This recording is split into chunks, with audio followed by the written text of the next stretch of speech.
예수님의 치유 세 번째 시간입니다. 성경은 각종 질병으로 고통당하는 자들을 소개하고 있습니다.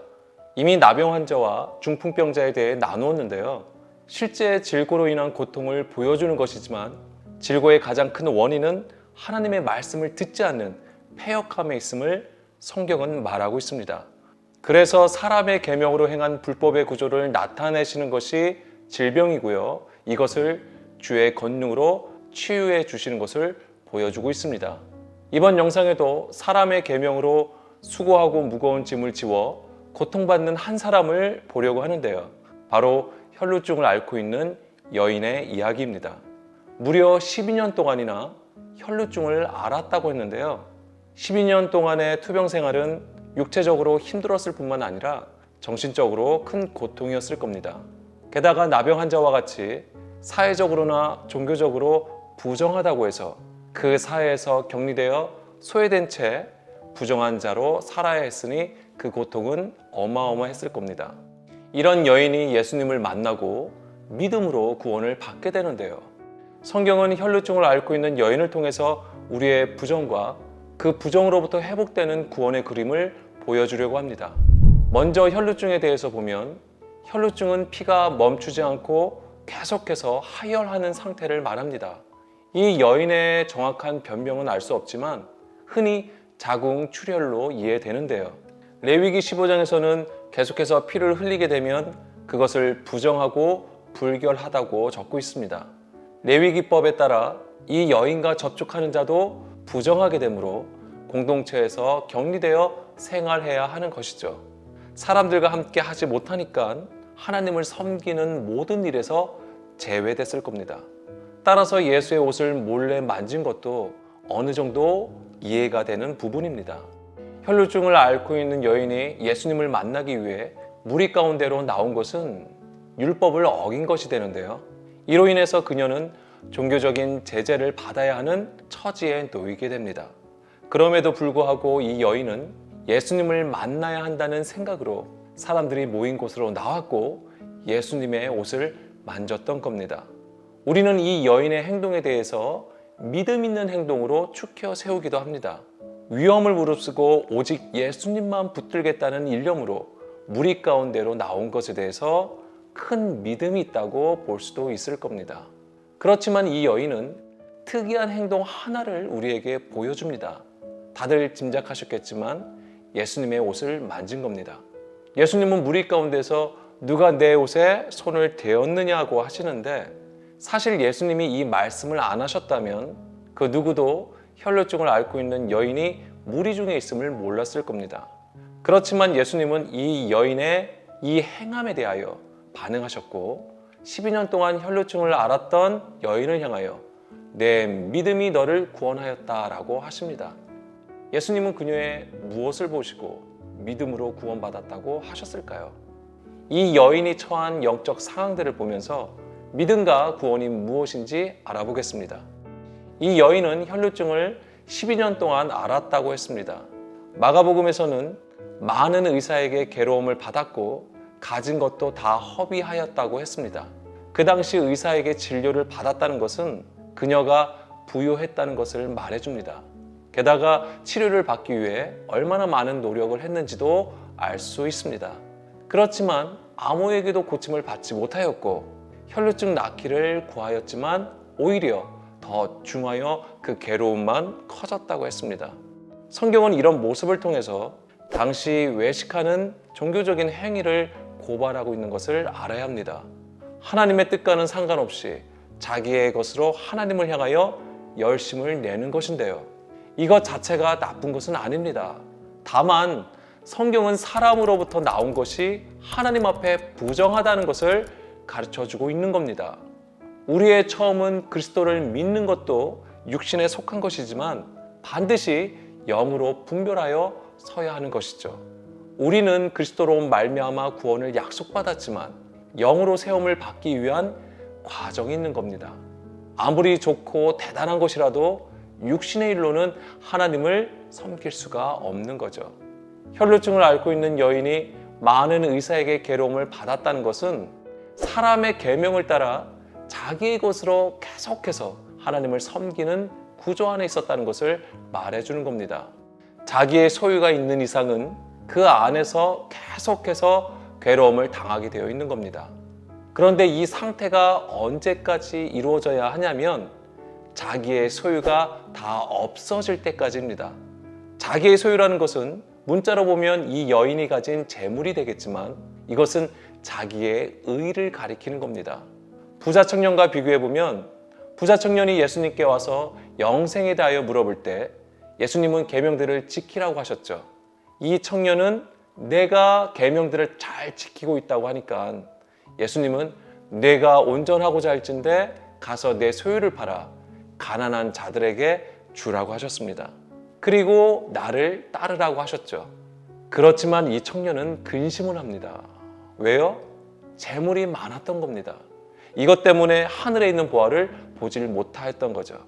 내가 온전하고자 할진대에서 온전하다, 텔레이오스가 쓰였는데 텔로스에서 유래된 겁니다. 이 단어가 의미하는 것은 어느 한계에 도달한 것을 말합니다. 그렇다면 예수님이 부자 청년에게 자기의 소유를 팔아 가난한 자들에게 주라고 하신 것은 부자 청년에게 가난한 심령이 되어야 한다고 하신 겁니다. 여기서 온전하기 위하여 도달해야 하는 그 한계라는 것은 자기라는 구조가 완전히 진멸되어야 함을 말씀하신 것이죠. 다시 혈루증을 앓고 있는 여인의 이야기로 돌아오면 병 때문에 의사에게 고통을 당하고 자기가 가진 것을 다 허비했다고 했는데요. 이것은 부자 청년의 이야기와는 다른 경우가 되지만 성경은 같은 가르침을 전해주고 있습니다. 자기 소유를 파는 것과 의사를 통해 괴로움을 당한 것은 심령이 가난한 자를 세우시려는 하나님의 뜻에 부합된 것이라고 할 수 있습니다. 예수님이 말씀하신 그 한계에 이른 것이 되죠. 다만 혈루증을 앓고 있는 여인은 자기의 것을 다 허비하였고 부자 청년은 근심하여 돌아간 것으로 대조적인 모습을 보여주고 있는 겁니다. 우리가 어떤 상황에 처하든지 하나님의 뜻은 우리를 구원으로 이끌어 가신다는 것을 알아야 합니다. 자기가 의도치 않더라도 하나님은 주의 선하신 방향으로 인도해 가신다는 겁니다. 하나님은 주의 선한 일을 위하여 예수님을 우리 가운데로 보내주신 겁니다. 예수 그리스도를 통하여 우리 안에 자기라는 구조를 완전히 진멸시키시는 거죠. 우리는 하나님께서 출애굽한 이스라엘에게 만나를 주셨다는 것을 기억해야 합니다. 현실적으로는 백성들의 굶주림을 채워주시는 것이지만 하나님의 뜻은 줄이고 낮추게 하시는 것에 있었습니다. 그래서 오직 하나님의 입에서 나오는 모든 말씀으로 사는 주의 백성을 세우시는 것이었는데요. 이스라엘의 광야 생활은 평탄하지 않았습니다. 우리 가운데에 하나님의 선한 일을 나타내시는 십자가의 길도 마찬가지인 거죠. 예수님을 만나기 전까지 혈루증을 앓고 있는 여인의 처지가 그러한 것입니다. 자기의 소유가 없어지면 비로소 예수님의 소문을 듣게 되는데요. 우리가 주여 주여 하여도 여전히 육신의 생각을 가지고 있으면 주의 음성을 들을 수가 없습니다. 자기 소유가 없어짐은 육신의 생각이 제거된 것을 보여주는 것이고요. 그러면 하나님의 선한 뜻을 알게 됩니다. 하나님을 알지 못하게 하던 장애물이 제거가 되면 예수님께로 나아갈 수 있게 됩니다. 주의 음성을 들을 수 있는 기회가 생기는 거죠. 혈루증을 앓고 있는 여인은 종교적인 외식 속에서 자기의 모든 것을 잃어버릴 때 예수의 소문을 듣고 오직 예수님만이 고칠 수 있다는 믿음으로 목숨 걸고 예수님께로 나오게 됩니다. 이것은 결코 쉬운 일은 아닙니다. 자기의 수치를 드러내야 하는 용기가 반드시 있어야 하는 거죠. 혈루증을 앓고 있는 여인은 예수의 뒤에서 예수님의 옷에 손을 대는데요. 그녀의 바람대로 혈루 근원이 마르고 병이 낫게 됩니다. 문자 그대로 보면 예수의 옷만 만져도 병이 나았네라고 생각할 수도 있는 부분이지만 실제 이 여인은 예수의 옷만 만져도 낫는다는 생각을 했고 모든 위험을 무릅쓰고 예수의 옷을 만진 겁니다. 예수의 옷을 만진 것이 무엇을 의미할까요? 누가복음 8장에서는 좀 더 구체적으로 묘사하고 있는데요. 예수님의 옷가에 손을 대었다고 했습니다. 옷가는 옷의 가장자리가 되는데 실제 옷수를 가리킵니다. 유대인들은 종교의식을 행할 때 탈릿을 걸치는데요. 그 탈릿 가장자리에 술을 달고 거기에 청색끈을 더하여 꾼 것을 말합니다. 민수기 15장에서는 이 옷술을 달게 하신 이유를 적고 있습니다. 먼저는 하나님의 모든 계명을 기억하여 준행하게 하기 위함이고요. 그리고 방종하는 마음과 눈의 욕심을 따라 음행하지 않게 하려고 옷술을 달게 하신 것을 알 수 있습니다. 이 옷술은 단지 장식을 위한 것이 아니라 연약한 자들을 위한 조치라고 할 수 있는데요. 이 조치를 내리신 것은 가나안 정탐과 관련해서 하나님께서 내리신 처방전이라고 할 수 있습니다. 이스라엘은 가데스 바네아에서 가나안 땅을 정탐하게 되는데요. 갈렙과 여호수아를 제외한 나머지 정탐꾼들은 가나안 족속들을 보고 그 땅을 악평해 버립니다. 이 악평이 뭐냐면 사람의 것으로 판단해서 하나님의 것을 거짓으로 말한 겁니다. 하나님께서 약속하신 땅으로 인도하신 것을 잊어버린 것인데 바로 하나님의 말씀을 망각해버린 겁니다. 이것은 하나님의 계명을 사람의 계명으로 바꾼 것과 같은 겁니다. 그러면 하나님을 알지 못하여 헛되이 경배하게 되는 거죠. 이것이 바로 우상 숭배가 되는 겁니다. 이것이 혈루증을 앓고 있는 여인이 가진 영적 질병이 됩니다. 에스겔 36장 17절을 보면 이스라엘이 그들의 행위로 땅을 더럽혔는데 그 행위가 월경 중에 있는 여인의 부정함 같다고 했습니다. 그리고 18절을 이어서 보면 그들의 그 부정한 행위라는 것이 우상들로 말미암아 자신들을 더럽혔다는 겁니다. 이것이 피를 땅 위에 쏟은 것이죠. 피는 곧 생명이 됩니다. 이 생명은 곧 말씀을 가리키는데요. 이 말씀을 땅에 쏟은 것은 사람의 계명으로 취하여 자기의 의를 세운 것이 됩니다. 혈루증을 앓고 있는 여인은 한 사람의 고통을 보여주는 것이지만 이스라엘의 영적 상태를 보여주는 것입니다. 사람의 계명으로 하나님을 헛되이 경배하여 우상 숭배하는 구조 속에서 병들어 있는 것이 됩니다. 그렇지만 이 여인은 병을 고치기 위해서 자기의 모든 것을 다 허비하게 되는데요. 자기가 할 수 있는 모든 것을 한 것이고 결국에는 스스로 아무것도 할 수 없는 상태에 이르게 된 것입니다. 바로 심령이 가난하게 된 것이죠. 이 갈급함이 있을 때 예수님께로 나아갈 수 있고 그의 옷술을 만질 수 있는 겁니다. 예수님의 옷술을 만진 것은 예수님의 말씀에 온전히 연합된 것을 가리킵니다. 그의 옷에 손을 댄다고 했는데 여기서 손을 대는 것의 헬라어가 합토마이입니다. 이 단어는 딱 달라붙는 것을 의미합니다. 생명을 땅에 떨어뜨리는 부정함을 가진 이 여인이 예수의 옷에 손을 댐으로써 그리스도와 온전히 연합하여 새 생명을 얻은 것을 보여주게 되는 거죠. 마가복음 5장 29절에서는 혈루의 근원이 말랐다고 했습니다. 혈루의 근원은 결국 사람의 가르침을 따라 행하던 사람의 탐심을 가리킵니다. 이것이 말라버린 것이죠. 베드로전서 1장 24절에서는 모든 육체와 그 영광은 풀과 꽃이라고 했는데요. 이 모든 것은 사람의 것으로 추구하는 것으로 반드시 말라버려야 하는 것이죠. 오직 주의 말씀만이 우리 안에 남아야 함을 말하고 있습니다. 이것은 창세기 1장에 기록된 셋째 날의 역사가 됩니다. 천하의 물이 한 곳으로 모이고 마른 땅이 드러나게 되는데 그러면 그 마른 땅은 하나님의 말씀의 씨를 받게 됩니다.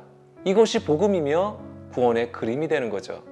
예수님은 십자가를 통해서 우리로 한 첫 열매가 되게 하시려고 진리의 말씀으로 우리를 낳으셨습니다. 바로 제3일에 완전케 하신 일이 됩니다. 지금 혈루증을 앓고 있는 여인은 예수님의 옷술을 터치하면서 이 놀라운 경험을 하게 되는 겁니다.